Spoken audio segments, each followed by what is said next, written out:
Hi everyone, it's Melissa here from Jeune Cosmetic. I'm one of the nurse injectors here, and today our blog is about frown lines. So frown lines are one of the most common areas that we treat here at Jeune, and there are two main types of frown lines. We've got the vertical frown lines and the horizontal frown lines. Now these are caused by different things. The vertical frown lines within the middle here are caused by us frowning inwards. Now, as you can see, I need to do this with my fingers because I actually have anti-wrinkle injection in here, and what that does is it stops me being able to do the action, and therefore the lines don't form. So they're very easy to treat. These muscles here actually pull downwards, so you find once you release them and relax them, the eyebrow will open more, so it's something that women really like to have done.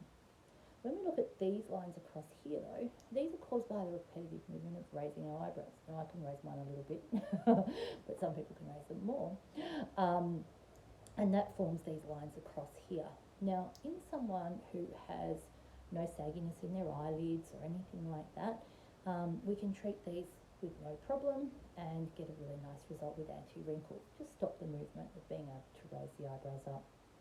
If, however, people have quite saggy eyebrows, and the reason they're lifting their eyebrows is to open their eyes more, they'll find that they're always like this with their eyebrows up. And when you actually relax the muscle and put the eyebrow back where it should be, people aren't very happy with the result of that because they feel that their eyes look smaller and their eyes look saggy. So then we have to have a little bit of a trade-off, and it's a matter of being able to soften those lines with still having some movement of the upper eyebrow to be able to open those eyes. So the other alternative is if you have lines across here and we don't want to drop the brow at all, and we can actually put filler in through there.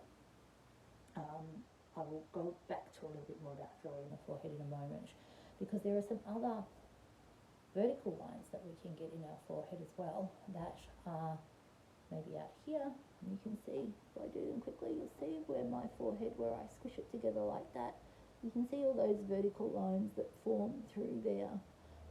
Now, over time, these will actually get deeper in through there, and they are actually caused by you sleeping on your side. So when you squish your face into the pillow, you can see those lines form. Okay, so it doesn't matter how much anti-wrinkle injection I put in my forehead, if I continue to sleep on my side every night, eventually these will start to etch into the skin. Now again, like we say with all our things, the stronger your skin is and the more healthy your skin is through good skincare and dermal therapies, the less likely you are to form these lines through the repetitive movement. But again, anti-wrinkle injection only addresses wrinkles caused by a muscle contraction, and this is not a muscle contraction, this is purely from a repetitive sleeping on your side. So the only option we have with those wrinkles is to fill them with filler, as well as strengthening your skin with the dermal therapies and skincare. Now, unfortunately, one of the side effects of having filler is that we can inject filler into small vessels or into vessels which are in the skin, and if we do so, we can block that vessel. So we block the blood supply to a certain amount of tissue. Now, this is reversible with Hyalase, and it is very rare that it happens, but if that is on an area of your face, it's quite easy to get to and quite easy to treat and quite easy to dissolve that lump of filler that is in the vessel.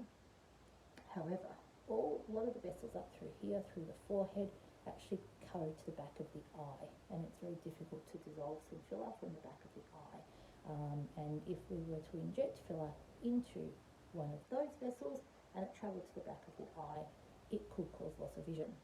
So, in saying that, we can still do filler in those areas, but you want to make sure you have a very experienced practitioner who is doing that, who is well aware of their anatomy and of all the safety concerns of doing filler in that area, and different injection techniques to reduce the incidence of that happening. Mind you, it is very rare that people can lose vision through having filler, but it is always a possibility, so you want to make sure that you are taking the most precautions possible. Anyway, I hope that explains the different types of frown lines and what we can do for them. And the other thing obviously with the horizontal ones and with people who raise their eyebrows to allow their eyes to open more. Sometimes the advice is to cut a fringe. So if you sit a fringe and you have that sort of problem, that could be an option for you as well. Anyway, I hope that's explained a few things to you. If you'd like to ask any questions, you can do so via our Facebook page on Jeune Cosmetic Medicine Ascot Vale, or alternatively shoot us an email, or you can book an appointment for a consultation at www.wrinklesmelbourne.com. Thanks for listening. Bye.